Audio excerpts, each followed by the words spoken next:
शिवा से पंथा न संतु, एकलव्य का प्रसंग सामने आते ही न जाने क्यों पत्थरों की भांति शब्दों को उछाला जाता है। एक दूसरे को लहूलुहान करने की कोशिश में हम स्वयं अपने आप को कभी गौरवान्वित महसूस करते हैं, कभी कुढ़ता हुआ महसूस करते हैं। ये जानने का प्रयास नहीं करते कि उसका असली परिचय क्या था और वे क्या कारण थे। इसे अपना अंगूठा देना पड़ा।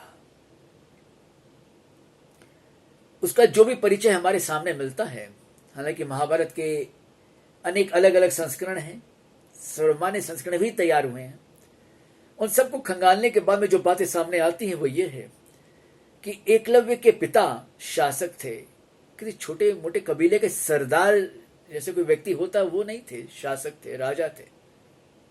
और जरासंध की सेना में सेनानायक सेनापति थे। जानी पता जो सेनापति होगा वही दुकला में विशारद होगा, और वो चाहेगा कि ये निकेन प्रकरण जैसे भी हो उसका बेटा भी उसके योग्य बने। और यहां पर क्या कथा प्रचलित है कि उसने मूर्ति बनाई और लिप छिप कर देखता था और उसके अनुसार उसने अभ्यास कर लिया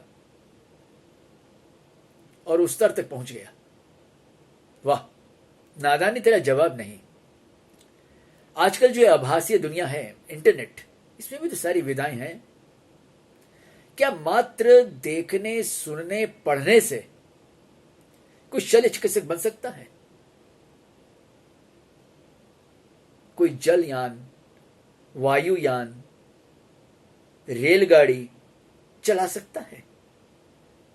युद्ध कला में विशारद हो सकता है? नहीं। वाणिज्य में स्नातक होने मात्र से कोई सफल व्यापारी बन जाए, ऐसा तो कोई सिद्धांत नहीं है। तब उस जमाने का विद्यार्थी कैसे एकमात्र मूर्ति बनाकर और लुक छिप कर अगर आगे ने सुन भी लिया, देख भी लिया, तो वो जानकार हो जाएगा, उस विद्या का पारंगत हो जाएगा, माहिर हो जाएगा? नहीं हो सकता।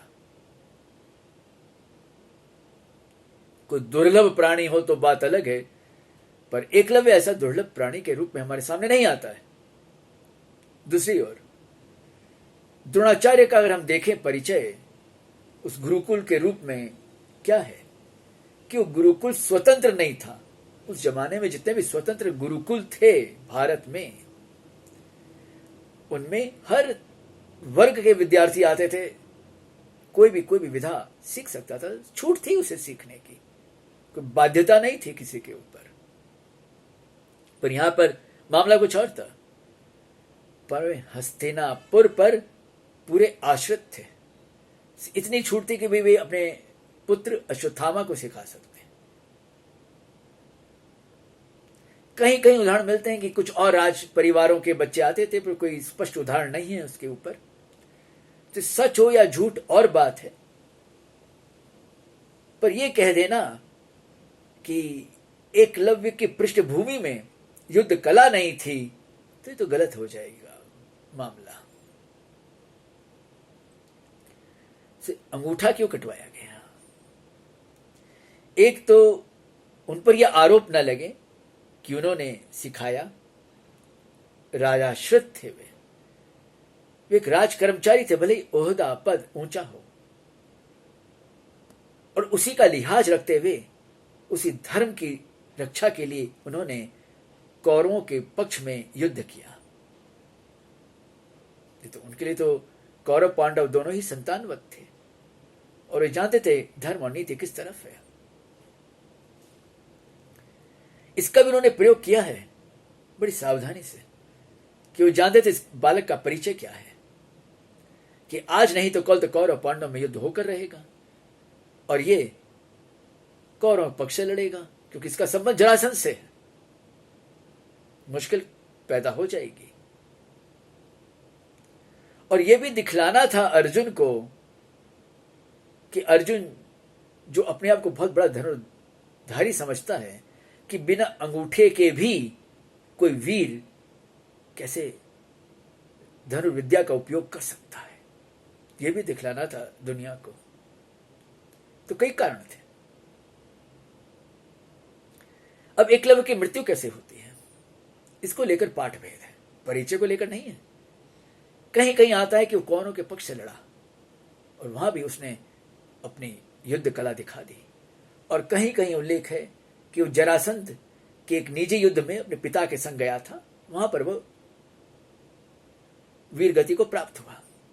उसके पक्ष में मत देखा जाए तो अधिक है, कारण चाहे जो भी हो, पर यह निश्चित है कि उसकी जाति के चलते उसका अंगूठा नहीं कटवाया गया, और न ही इसलिए कि उसके पिता शासक थे या सेनापति थे। घृणा फैलाने वालों को और कोई काम नहीं होता, उनका एक ही मकसद होता है कि चाहे जैसे हो उनकी दुकानदारी चलती रहे बस, और दुनिया मरती रहे, लड़ती झगड़ती रहे आपस में। कि महाभारत तो हमने पढ़ी नहीं, कि हमने समझा दिया गया ना कि महाभारत जिसके घर में होगी उसके घर में महाभारत हो जाएगी, इसलिए हम पढ़ते नहीं है, और वो भी संस्कृत में, वो तो और भी दूर की बात है।